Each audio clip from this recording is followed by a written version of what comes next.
banned by EDG. Annie Lulu there from World Elite. Sejuani hits the bin once again on World Elite. One more ban left. The Annie ban stays true all through all 5 games of the series. It's now EDG that are making the adaptation bans. That tells you about the momentum coming through. Nidalee has to be banned, Urgot has to be banned, and Sejuani as well. All champions that have been played by World Elite. Yep, gonna take them away here in World Elite. We'll consider their last ban. I said Jinx, probably the most important champion given the games that we've seen between these two teams so far. Are World Elite bold enough to ban it? They're not. Nunu is so smart though. So Rek'Sai is available, the most banned champion in the LPL regular season at 56%. No guarantee they'll lock in. I don't know about locking in Jinx first pick, even with the priority. Now you don't have Nunu for the insurance. Yep, they lock in the Rek'Sai. Jinx is available. Yeah, you said it already. That's why I love the Nunu ban, because it basically blocks the Jinx off as well. We've seen the teams combo that together. Sure, we can play without it, but it's not really the same team combo. Absolutely. That extra steroid from the Blood Bowl just decreases the item cap you need on Jinx to be relevant. Suddenly, Infinity Edge and maybe just a Zeal is enough items. Spirit has his choice of jungle. It's not going to be the Riven, I don't think. That's a bit too crazy. Don't you dare say that now. This is the time where Spirit would consider playing Riven. I mean, the Lee Sin is still a really big pick away if he goes for that situation. Obviously, EDG have already committed to a jungler as far as we know with the Rek'Sai. Probably not going to be the going top Rek'Sai in this situation. But look, they're not forced to pick a jungler because one's already been selected, and there are the picks. Yeah, they'll keep it casual here. Maokai Morgana, very strong, very standard, very flexible in some situations as well. World Elite don't tend to move roles around, so Morgana probably a support there, but World Elite going to keep it very strong on 5.6. And look, Pawn considering a very mechanically intense champion to make his triumphant return to the lineup. Probably no reason to necessarily lock it in. This is another interesting hover. If we do see the lock-in for Na for Koro, he is undefeated on this champion. 10-0 this season, never ever lost. Wow. On Na, and the Corki pick comes out. EDG are going straight to comfort. They are so afraid of World Elite right now. Def's going to get his Corki. Koro will get that undefeated Na. These are strong picks for EDG, but they haven't played them recently. As I said, they're going back to what they know. This is well and truly back to basics for Edward Gaming. And you know that Def can still play the Corki. You know that Koro can play now. Class is permanent. Form is temporary. So they're going back onto the comfort picks. The LeBlanc takeaway would be a very interesting one. You feel like there's a bit of mind games coming out for the mid lane. Of course, World Elite find themselves on the red side for the fifth game. They do have the counter pick, and it's going to be for mid. Yeah, Lucian here, the pick for Mystic, so going to forego the Jinx with Nunu banned away. Gragas, the pick away, likely for the jungle there for World Elite, but EDG have a lot to consider as they move through here. Oh my god, they've locked in Kassadin. There's nothing to consider. He locks in the Kassadin, looked excellent on the rework Kassadin when he brought it out. It's going to be a mid lane pick as far as we know.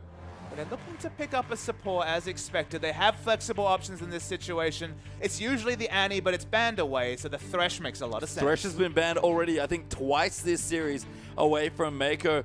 Again, we talk about EDG going back to comfort. Thresh is locked in. Edward Gaming, they have a very clear plan. And we'll see what they can get done. World Elite have one more pick left. I mean, they have a rotational-based team and a Kassadin for late-game insurance, but blind-picking Kassadin, the rework Kassadin that falls through picks and bans so regularly. Pawn has set one hell of a gambit, blind-picking Kassadin in Game 5, and you can see Gia is really considering his options. Yeah, and it's not like Pawn had time to warm up with a couple of extra games and really get a feeling for the enemy mid laner. This is Pawn's first game in this series, believe it or not. Yu has played all night up until this point, but Pawn has been subbed at the final moment, and Xie, he looked fantastic on it, goes straight back to Azir. He locks in the Azir. Azir definitely has the early laning advantage, but if Kassadin gets going, if he's not harassed enough, he can, of course, happily go a regen-heavy start with the flask and the potions, navigate through lane. We have seen crazy things, so many hops. We're talking 12, 13 rift walks in the late game with the Athene's Rod of Ages, sometimes even a tier into Archangel's mana stacking Kassadin, but man, there's something to be said about a player who comes in Game 5 and locks in Kassadin blind. Yeah, and that's Pawn, honestly. He's been locking in Vega in the split. He's done crazy stuff all LPL long, and to be honest, he's been rewarded with it as we go through our matchups. Pure comfort for EDG, like we said, on World Elite 2, Na versus Maokai to kick things off, then Rek'Sai versus Gragas. So you definitely give Na the laning advantage, especially in the early laning phase, has the range to harass, no resource champion, should have control of the lane. Not so much control in mid though. No, Cassidy versus Azir, pretty curious as Death's Corki will take on Mystic's Lucian. That's aggressive there in the bottom side. And to round it all out, Mako's legendary Thresh against Conan's Morgana. Such a crazy fact that we're just into this 5th game. It's so high pastry time because it's all on the line in a best of 1. It is. I mean, 1 game left here, best of 5. This is the best kind of stories. The ones that leave me tongue-tied, speechless, and somehow unable to speak.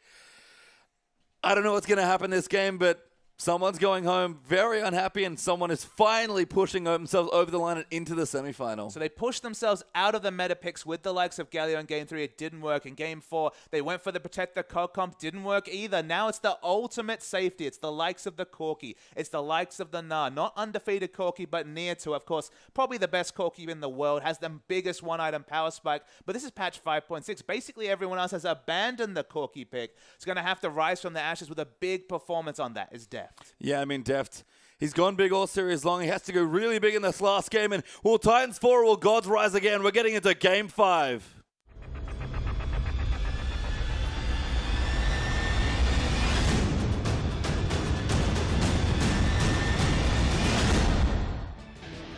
And welcome into our 5th and final game between EDG and World Elite. Insane that we're saying this here in the Spring LPL Playoff quarterfinal, but World Elite have pushed EDG to the limit so far over the edge that Pawn is back from being sick and playing in our final game of the evening. And that's the biggest, most insane point, bringing back their star mid laner despite his medical condition in the 5th game, just not having the confidence in running you, going for something different. Know that Pawn can definitely take on a carry role in the late game, and man, has he picked himself into one. It's going to be a tough laning phase, but we've seen a 100% win rate on Cassidy since the 5.6 changes. Yeah, I have to say, we saw Pawn on camera earlier, setting up on stage. Looked relatively chipper, I have to say, so clearly not overly affected right now, but games have been going long. This is a long night for both these teams as well, and we'll see if the exhaustion takes its toll. Players were rubbing their eyes after Game 2, Papa Smithy, and we have come all the way to Game number 5. It's just surreal. The surreal that we're saying, the surreal that there's a very real chance that Edward Gaming, consistently rated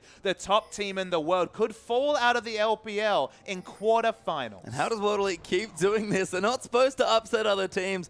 IAM, they already had a great run with this roster you see now, and could do it again here as 1 takes on 8th. Don't forget here in this game. Pawn hanging out of the fountain, maybe wants an extra potion or 2, but as we can see right now, we've got Deft swapped to the top side of the map, looking to go for the lane swap, but World Elite are going to follow them. And when World Elite exploded at IEM Katowice with their new lineup, people wondered how much their ranking as 12th place was really an effective measure of how strong that World Elite lineup is. I think we're confirming right now that it was certainly a misnomer. This team is so different from the one that struggled with STYZ and Ninja on it. Jia coming into the mid lane opens up something different, even though Ninja was starting to show himself as a LPL quality mid laner. And Mystic, what a big upgrade at AD carry. Mystic's unbelievable so far. His Lucian and Jinx are legendary at this point as Mako. Just going to miss that flare to start things off. You have to think nerves might be a factor for both sides. This is incredibly high pressure, and both these teams relatively young rosters. Is Def going to come back in, but Mystic dives in there. Mako going to get aggressive. Maybe going to put the Ignite down. The damage coming in at level 1 is absolutely massive. Yeah, they didn't even have a level 2 spike to get. The second minion wave hadn't got there. We've seen this before from Def, happy to trade early, judges his damage well. Remember that EDG have a lot more finals experience than this World Elite lineup. They've got members like Deft, members like Pawn have gone very deep in world championships. They should have the advantage in terms of experience, but momentum is all with World Elite. It is, and Spirit going to keep his team up.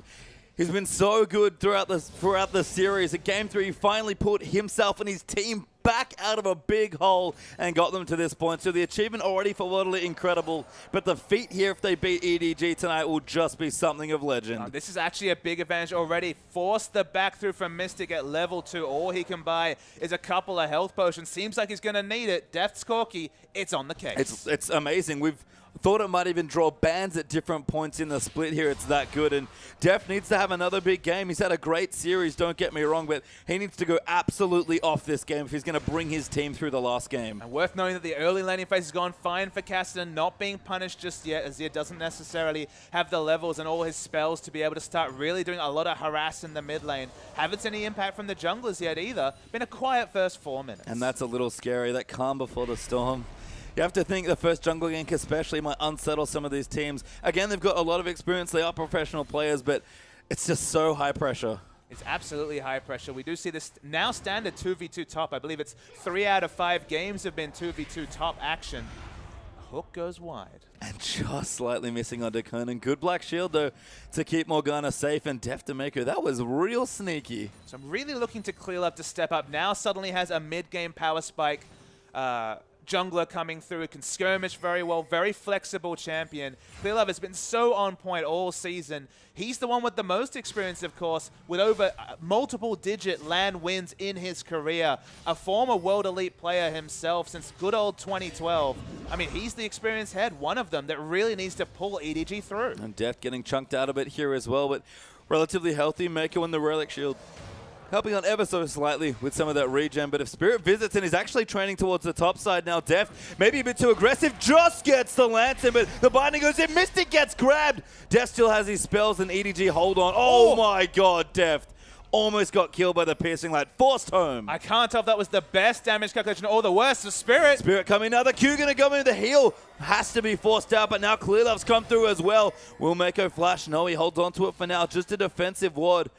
And Def now has to go home. Clearlove here to protect him. Those should be okay. You could tell that Spirit was in two minds. Thought about the body slam and then animation cancel just to go for the guaranteed kill. New heal was available. Could have gone aggressive, but respected Mako, you'd have to think. And Clearlove AoEing down the wave, giving Def time to take the wave out. Mako even zones them with a hook, so a minor 3v2 gives Def just enough breathing room to go back. But 5.5 minutes in, this game is already so tense. They're not going to afford us the breathing room, Page Time. Such is the craziness of this game. Actually, we see Pawn go back and buy a blasting one first for a bit more lane presence. You thought it might be the Ruby Crystal or the Sapphire Crystal towards Catalyst or Tear, respectively. Nope, it's damage. Yeah, Pawn back to his old aggressive self in the lane as well. And Cassidy's off to a good start. It's kind of a farm lane here in this stage, and you have to think that at least favors Cassidy. And you have to wait to see what skill he starts to put multiple points in. At the moment, he's balancing his Q and E. If he feels happy and just wants to go for wave clear, if he's able to max the Force Pulse, the E ability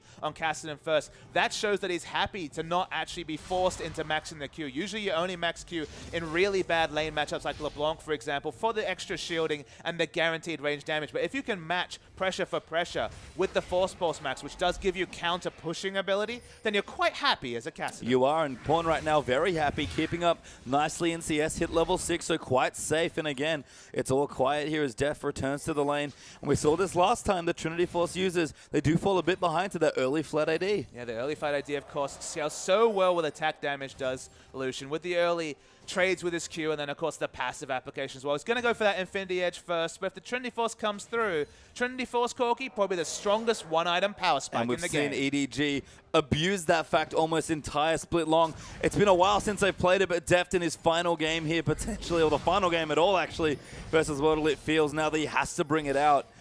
Not quite the fade yet, so perhaps a bit behind in lane, but keeping up nicely in CS as Pawn starting to get aggressive, and Spirit notices, comes to visit mid lane for a second. In the very early season, when of course Cassidy was still at must pick or must ban status, it was expected that Cassidy would win this matchup. Traditionally, we've seen Azir do well, but Clearlove finds Spirit. Yeah, it's caught Spirit, and Pawn has already rotated down. Gragas in trouble now. Ignite down as well. Pawn probably going to flash, does go over, needs another rip for Clearlove. Goes in there, and Cassidy gets first blood. And of all people to get the first blood, Clearlove flashed after it, but it's Pawn that picks it up. Already doing really good work in the mid lane. I was trying to mention that it seemed like Cassidy was a counter pick to Azir, but we consistently saw Azir do well in the matchup.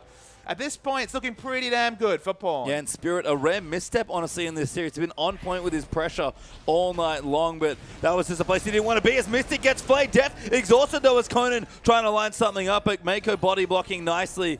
Def continuing to pressure in there, and top lane is about to explode, you have to think, as Kona gets knocked down, binding hits onto Mako. Mystic gonna come in, amazing Black Shield to defend from that death sentence, and Def losing the trade now as the Flay comes back in. Def maybe gonna come through, teleport down as well. Rek'Sai even joining in towards the top. Karo in the Mega Nut form, sweeps them away and forces a flash. All we can do is push the minion wave in. That's 4 members towards the top side. That should be an answering dragon from World Elite, but Spirit, crucially, is on the wrong side of the jungle. Yeah, he's going in the top, trying to help out the 3v3, but Korra's already backed away. Aluka will get some free time in the bottom lane, as a result, and Spirit clearing away a ward will force EDG to back once again. I still think that's a poor rotation from World Elite. They should have been able to take Dragon. The kill pressure was mostly gone, and Spirit basically gets nothing for his 40 seconds of time. Yeah, Rek'Sai hunting some prey here. Clear Love going on to Spirit. Spirit just throws a barrel back.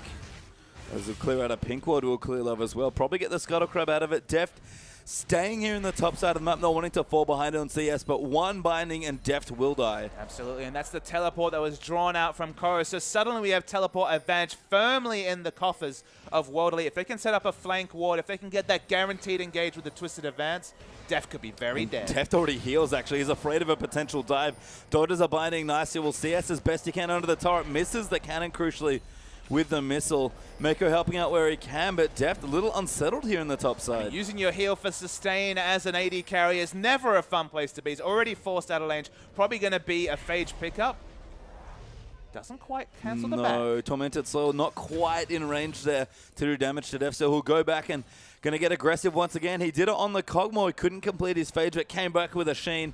Deft has one mission in this game. He really wants to kill Mystic. Absolutely, that's what he's trying to do. Almost did it at level 1 of all times, but couldn't pull it off in the end. Mako just being cheeky, trying to sap up experience and stay in the lane. Obviously doesn't have a timing to finish up his Sightstone just yet, and actually he's not punished. It would have been a nice hook there as well. And now he gets to stay in lane and also hold the minion wave. Nice work, Thresh there, as Lucian will be forced back here. Pawn farming up nicely. Actually got a Catalyst done now as well. Deft even moving through as Mako are posturing aggressively, trying to find a hook. Deft will clear out the minions as he goes. They're chasing far forward into this lane. Even he's trying to rephrase the lane by pulling the minion wave to group with his own, with the enemy minion wave. That's so clever. Don't think he's able to do it in the end, but that's a very clever adaptation. Very nice stuff. And Clear Love going to look to get the first advantage here in the game. He's on top of the Dragon, and Spirit has dropped all pressure this game to unfortunately put Clear Love under the bus. He's Clear Loving at this game. But Spirit's pathing has been super, super poor. When they saw 4 members, and of course the Gnar ultimate being used, there was no real chance of a re-engage with the Gnar ultimate down. They should have answered it with the first Dragon. They don't pick up the Dragon. He just slowly walked to top, cleared a ward,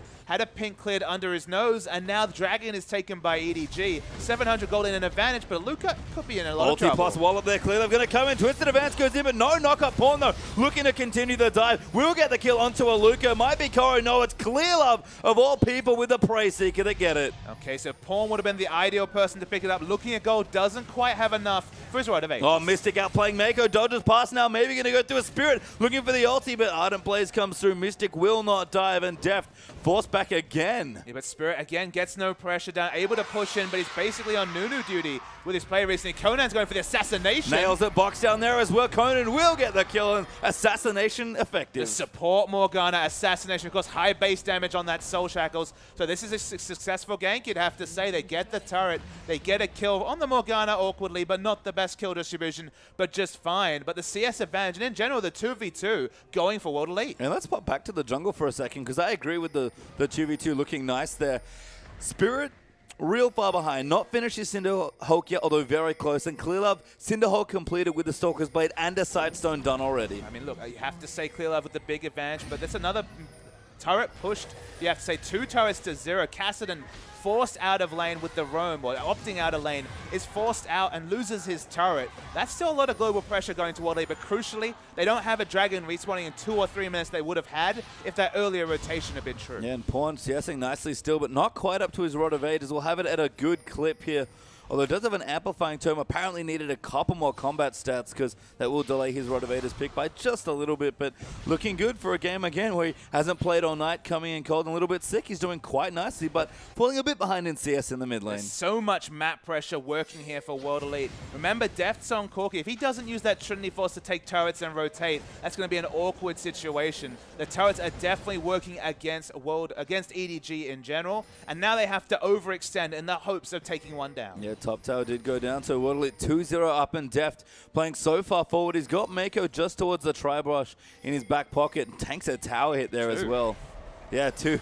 Uncharacteristic mistake again, but Clearlove coming to the top side. Once again, Mystic Seeker lands in, exhaust that onto Rek'Sai, gets Conan in the knockup. The Stalker's blade down as well, but Aluka is also in the top side. Pawn, though, is going to join in. Can he dive in on someone? Koro even coming through in the Nara as well, and Pawn trying to line it up. Koro forced to get out, though, not quite Mega Gnar yet. Pawn eats a binding, forced to flash away Koro. Now in the Mega Gnar form, Nars them away, but Mako probably going to go down here, getting too low, and Xie cleans out a kill. It was another awkward over-engage coming through from EDG. They recognize they have no map pressure. Conan's fast. Yeah, Deft forced to Valkyrie out, will miss the binding with EDG, bring everybody to the top and can't get anything. They don't even get the turret down, crucially, and World Elite continue to get lots of map pressure. Remember, they already have 2 outer turrets, including the super important mid turret down. They're trying to ensure that this game doesn't go long, that Rod of Ages is never fully charged up, and we don't see a late game Cassidy. The World Elite dual lane is doing work in this lane. Massive bindings from Conan all game long. Pawn finally has his Rod of Ages completed, but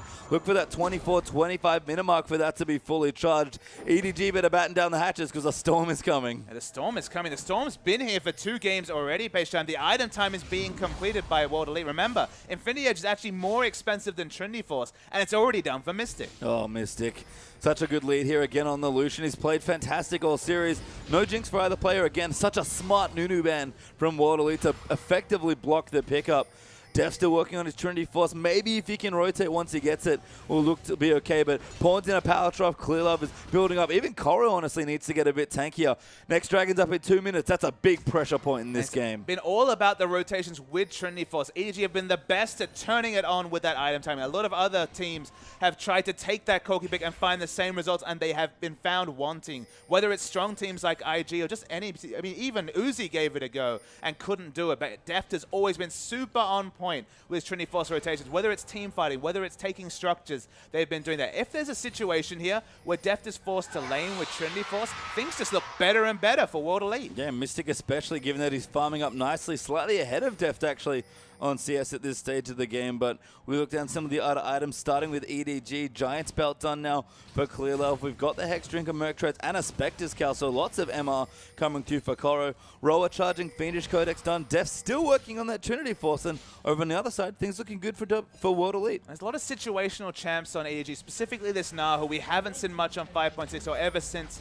they lengthened the time that he's exhausted or the time that he builds up the Gnar bar. In this situation, we haven't seen him a lot. You can say that you look down this EDG lineup, they really want to fight in a jungle situation where they can actually get multiple Gnars. You feel like in an open situation, they're going to struggle to get onto the backline. This is even with the likes of Cassidy, who's not necessarily hitting the item timings he wants to. Looks like it's going to be the Athene second. Of course, could be the Morellonomicon. Only has the Fiendish Codex completed. They're very similar team comps, but in the late game, if anything, I probably favor World Elites. I mean, Koro's undefeated now, has to go off big here. He's had some decent intros with the Mega Gnar in this game so far, but no game-changing ultimates quite yet.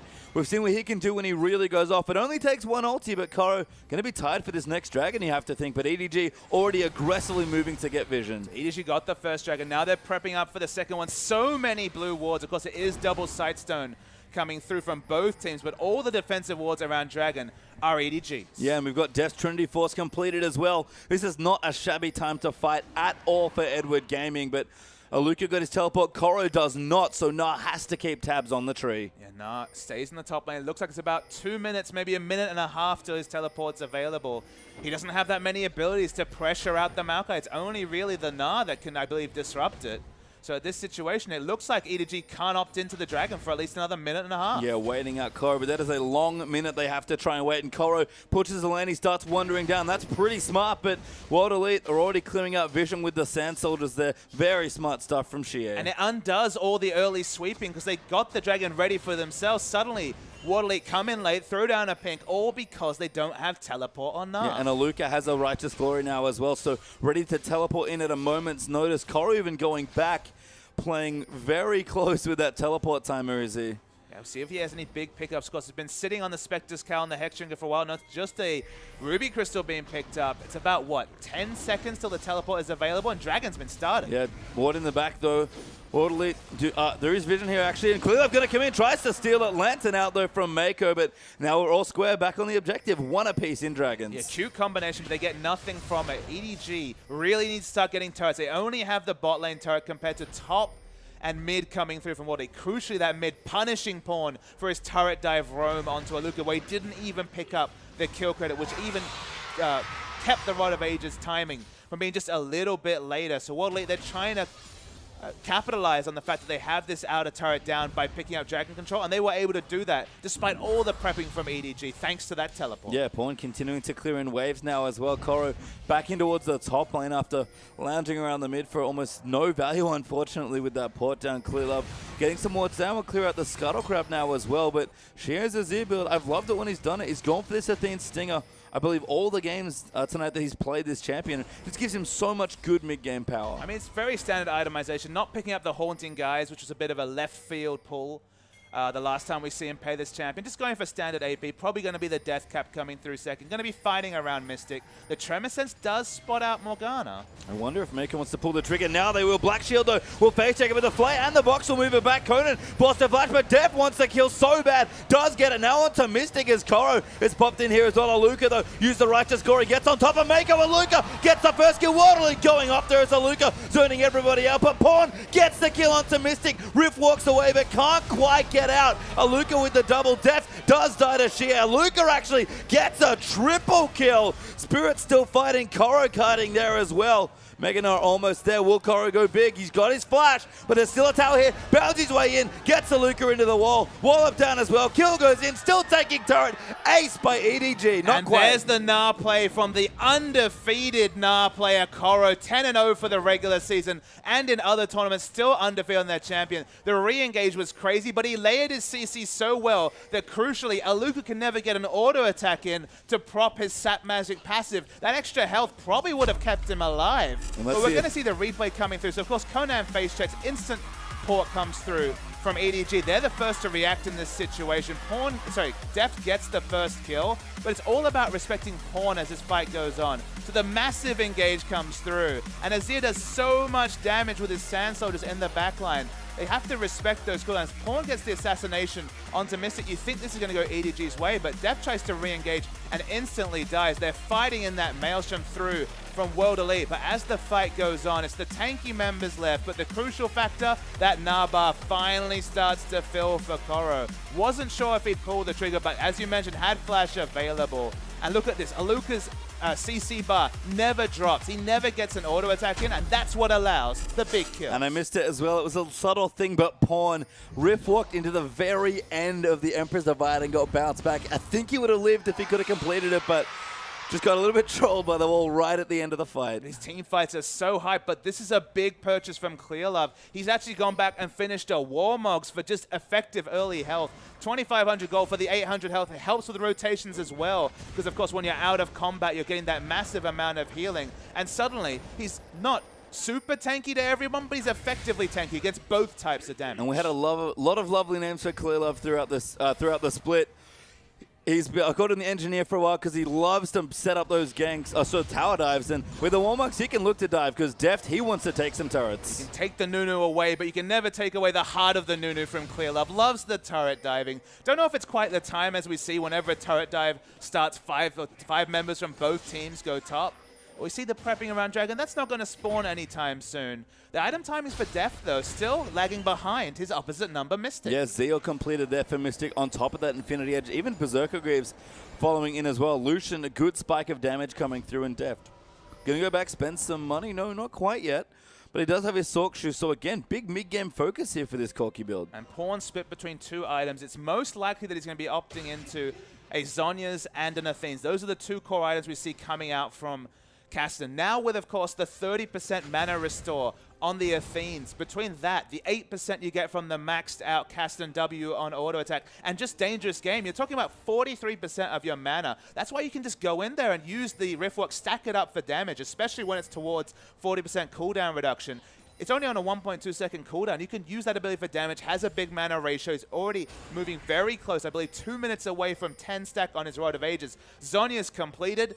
I mean, it's Operation Kill Lucian, Kill Mystic. From the first two games, it worked great then. They're going to start it again now. Yeah, they're going to need to pull it back out here for Game 5 as Pawn had a very strong showing so far, and Clearlove picked himself back up and put the team firmly where it belongs, right on his back. I mean, he's very, very tanky. Obviously, hasn't opted into any damage. Not even the Warriors in chat. The one slot, very cost-effective damage item picked up. Gone for the Cinderhawk. Just trying to be very tanky. Of course, does a lot of auto attacks in the back, but really just going to be tickling. Yeah, just distract people, get some knockups, just tie up Mystic's damage and sponge it all here as he's still farming up this Lucian. 200 CS now, the 23.5 minute mark. Dragon back in 30 seconds. Def with a Bilgewater Cutlass.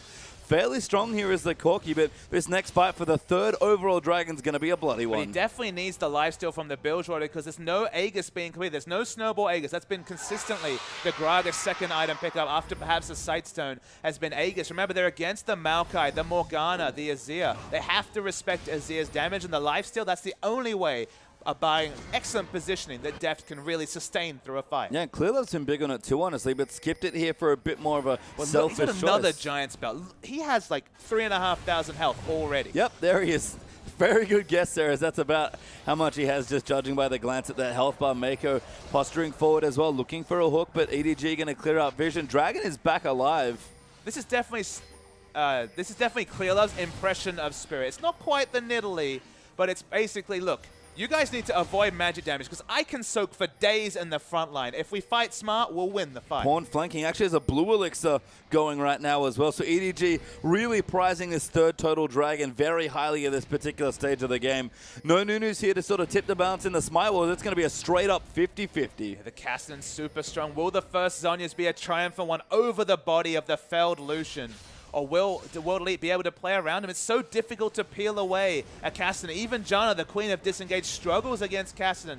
Take 150 range off the Rift Walk. You have to be a bit more on point. You might even have to use your flash aggressively, but you're still the same champion. Yeah, and Pawn's still flanking. I love his positioning, but EDG are committing to finishing this Dragon. Barrel down from Spirit. Hook goes in from Mako. Spirit dives in, gets the Dragon, and Koro dives into the back, gets an ulti there as well. Clearlove flashes aggressively forward, and Pawn on top of Miskick buying some time. Culling goes down, but Pawn hunts him down, and Shie now running out as well. Def, though, gets over the wall, and EDG are wiping the Rift with World Elite. Aluka will go down as well. They get the Dragon, but they get aced. It's a perfect ace already for EDG. Remember, they were fighting 4v5 for the majority. The structure went away. Of course, the neutral creep, the Dragon went to the smite from Spirit, but they just were fighting on awkward spots. Specifically, Azir was over a cove. Okay, he was able to do some damage, but didn't have much impact in the fight, and that means Baron for EDG. We're going to have to start calling this the EDG Baron. They do this so often. No wonder they like contesting for this third Dragon. It's always up when they want to do Baron. Exactly, around the 24-25 minute mark. That's the go button for Baron of all things. Clearlove can say worthy, kept his smite available after missing smite on the Dragon, has it up in time for Baron, and this game's turned on its head, and EDG finally have the advantage. Yeah, momentum here, but that last team fight was nuts. So this was a crazy fight to dissect. Remember, there's two very tanky frontmen, so Jie in the front of the fight, gets DPS down and wait for the flash over the coast. So he's still doing some consistent damage. He's waiting for his soldiers, but at this present point has to move his soldiers. He's doing minimal damage, whereas Pawn is rift walking all over the place, doing consistent damage. And that's the big difference, is that finally it was fight around a cove where Azir just wasn't able to be effective. And you can't say that about Kassadin because he can reposition at will. Yeah, Koro did it again, by the way. He's always wonderful with his Nara ultis. Just managed to stun Xerath there before he got pushed out by Ember's Divide, and Clearlove followed up with a flash Umbaro for another knock-up on two members. So it's the little things here for EDG. They have to play together to win, but when they play together, they look like an almost unbeatable team. And those item timings have definitely hit for Pawn. He has the three big items that we've been seeing. The Zhonya's for the frontline stasis. The Rod of Ages, very standard core item on Kassadin. And now the Athenes. You can hop around for days on a 1.2 second cooldown with 40% CDR. And crucially, that 43% mana restore between Dangerous Game, the Netherblade passive, and of course the Athene's Unholy Grave improved passive. The front line, good luck dealing with this Kassadin because he's going to be running at Mystic at every opportunity. EDG starting to take out turrets now as well. Finally get the mid outer turret. Took them a short while, but Baron buff might make tearing through some of these structures a little bit trivial. Koro in the top side of the map, pushing away with the Baron buff as well. But the wave clear from Waterloo is not too shabby. And it's not been about depth this game, you have to say, Page Time. It's been the reintroduction of Pawn, able to bring out these carry champions that it seemed to only entrust to him. Of course, you, a noted Zed player, does play things other than wave clear, but he wasn't given that opportunity. Pawn comes into lineup, goes straight off meta, blind picking Kassadin, and he's just making it work. Yeah, and Clearlove again. I think both Pawn and Clearlove have been revived between these games because at 4-0-7, Clearlove is back to his LPL regular split form as Koro just ignoring a Luca. Pawn even coming in for a bit of poke as well. Hook lands onto a minion as Miko delivers that to his friends, and Baron Cannon minions pushing in. They'll take a turret as Pawn goes in so aggressive, but pops his Zhonya's. That's going to buy them just enough time for the turret. Nice bind. Yeah, calling in there as well, but Clearlove will tank it away, and too many rift walks. Yeah, and the thing about World Elite is that they need Azir to set up if they have defensive wave clear. But if you just get out-rotated, as they were in that situation, Azir showed up to the outer turret late. The turret goes down fast because a lot of the wave clears around the Azir sound shoulders, and to some degree, the culling coming through from Mystic. So EDG need to keep this aggressive ward line on both sides of the jungle, the blue and the red side, if they want to out-rotate and get these global objectives. Clearlove is so tanky, 3,800 health or so. Randuin's almost completed now as well, getting close to 4k health on the Rek'Sai. He's really been snowballing, and it's weird to see a Rek'Sai, having so much impact, but Clearlove, he got some extra gold and he's put it to fantastic use. It's no coincidence that he's the most banned is the most banned champion in the LPL. She has so many flexible options. We haven't even seen split push Clearlove in this game. Of course, with the build he's gone, it's not going to be the fastest split push, but of course Cinderhulk helps with a bit of AoE magic damage as another strategic option that they have moving forward. And Pawn down the bottom now starting to do some split pushing of his own. He's level 16 already for the rank 3 ultimate. Thought it was 18 for a second there on my screen, but not quite that far ahead yet, and I love this adaptation. Mercury treads on Kassadin. Absolutely. That's the thing about these consistent damage dealers is all that they need is tools to help them do that, whether it's the stasis for reposition from the Zhonya's, whether it's the Merc Treads. At this point, we already mentioned 1.2 seconds a cooldown on that Rift Ward. That's going to be his major damage tool, and that's kind of the interesting thing that's happened with this reworked Kassadin. Okay, we say reworked Kassadin. Of course, the most changed champion in the history of League of Legends has gone from a champion that did a lot of burst damage at range. Of course, the Q used to silence, QE used to one-shot people. Okay, they made the Q a lot weaker, and it became more about getting into range of Force Pulse. Now with the changes, really, you're heavily incentivized to get into melee range, do all your damage. So you'll see him hopping around in melee range in fights. Needs to get tanky through the stasis and the Rod of Ages. But if they successfully wanted to make Kassadin a purely melee assassin, that's what they've done. Yeah, and Koro now on the top side as well, getting quite tanky on the Gnar. You can see our Giant Spelt there to go along with a bevy of magic resist items and the completed Randuins. I mean, the gold lead as we glance up there, about 8,000 gold here for EDG, massively far ahead, and Dragon back in 20 seconds. World Elite stole the last one. Clearlove will not let that happen again. And everyone's been itemizing magic resist to deal with the Kassadin. Makes a lot of sense, but at this point, Death's close to the last Whisper. Probably has to go this build just to try and DPS down Aluka in the front line. Never been the best tank buster as Corki, but you can say the same thing about Mystic before about 4 items, specifically the last Whisper. Randuin's on both the frontline tanks, and crucially, the Randuin's on top of 1,000,000 health coming out of Clearlove. And Koro buying a bit of time in the top side will give EDG their second dragon of the game here, and Pawn, very, very sneaky, is waiting up for the minion wave. That was actually fortuitous timing for Jia that he revealed himself, tried to wait long enough, probably didn't have enough damage to burst down Azir, but he would have tried. He would have indeed. There is Pawn gonna check in, gonna pick up a blue buff for himself as well. World Elite forced all the way back to their base, and this is more the position we're used to seeing EDG, and it's amazing it took them 5 games to get here, but looking like they might just eke it out. Yeah, they have so much map pressure at this situation. Koro is sitting in a ward, yet still being respected by all of World Elite. Kassadin, no one wants to split push against him at this point, despite not having teleport this game. He is the one that's going to go split pushing. Azir's going to set up, but of course he needs to set up before he can even wave clear, and Pawn's got so much AP that this turret's going to go down. Yeah, hard enough to pin down just with the Rift Walk. Merc Tread's going to make it almost impossible as Pawn just backs aggressively. He's got Not nothing, worried. He's got nothing to worry about. You can't catch a Kassadin with Flash available, and level 16 plus 40% CDR sitting on quite confidently. He's already taking over this game, and he's stacking AP, not respecting the magic resist coming through from the enemy team, not rushing for any Void stuff. Yeah, need to see Large Rod might be the next item through as well. Deft, surprisingly low impact Corki game for him. Not a bad Corki game, don't get me wrong, but 3-1-5 with 260 CS is not the Deft we're used to seeing. but Pawn has really picked up the slack. Clearlove as well, and the whole team honestly playing great spirit. Forced to flash away, and Pawn just going back in. I mean, look, he can go in and go out instantly with the changes pastry time, so don't let that fool you. If he goes in, he's got plenty of options to riff walk out in that situation. But yeah, they just tried to pick anyone, even the tanky Gragas in that situation. Last Whisper now completed by Deft. Again, late game Corki versus late game Lucian, you definitely take late game Lucian. They got basically identical power in terms of builds, very similar gold levels. But Lucian 0, 2, and 5 not had the impact Mystic of the last 2 games, but he's got the items to set up if the team fight goes World Elite's way. And the fear of the late game Kassadin as well is mounting here as Shie has picked up his Rabadon, starting to get going. Is it not a bad late game carry either from the mid lane? So things picking up slightly. 3 items done now for Mystic as well, so he can start to bust through the massive amounts of health here that's being stacked on World Elite. Feel confident despite the deficit. They're 10,000 gold down and they're pushing. Because look down this EDG lineup. They have very poor wave clear, but the engage is on. Clearlove's coming here as well. There goes, he gets a knock onto Mystic. Pawn get a dive into the backline. Great a 0 from Shie, and Mystic's still alive somehow, but Pawn will not be stopped. Clearlove goes in as Thresh gets the kill. Now as he goes down to Kassadin, Conan getting low will follow. Luca looking to go down now as well, and EDG another win. Big team fight, 4-0 this time. And you could tell how that fight was going. Deft just skipped past the tanks and assassinated Conan in the backline. Pawn, he missed his first 3 rift walks, but don't worry, he's got a 4th and a 5th pastry time, and Mystic can do nothing. You can see you watching there in the picture-in-picture, cheering on his team. You have to think maybe a little sad he didn't get to play the final game, but happy that his team looks to be in the position to be advancing. Korra's even split pushing down the bottom half of the map as well. And Deft will join in for the Baron damage, but EDG, even with all the health, have to be careful. They're trade tanking back and forth, but masters of the Baron buff, they will quell it. Don't worry, Clearlove's actually got a lot of effective health, even though it looks very small.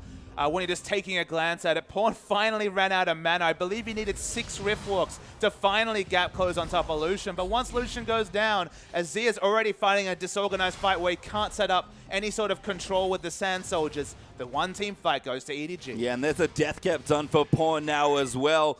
Mystic, if you thought you were in trouble in the last fight, I have very bad news. Pawn has not gotten any weaker since your last encounter. And that's the thing. You might ask, why did he go for death cap? Why did he go for Needless Large Rod instead of working towards the Void Staff, of course, but he's not interested in hitting the tanks with damage. That will happen incidentally. He's been all about just assassinating Lucian, and Lucian hasn't fit any magic resist or even lifesteal into his build yet. That hasn't been the build path that Mist's gone. He's respecting the tankiness of Koro and Clearlove in the front line and realizing that he needs to go for these item builds, but he's been preyed upon.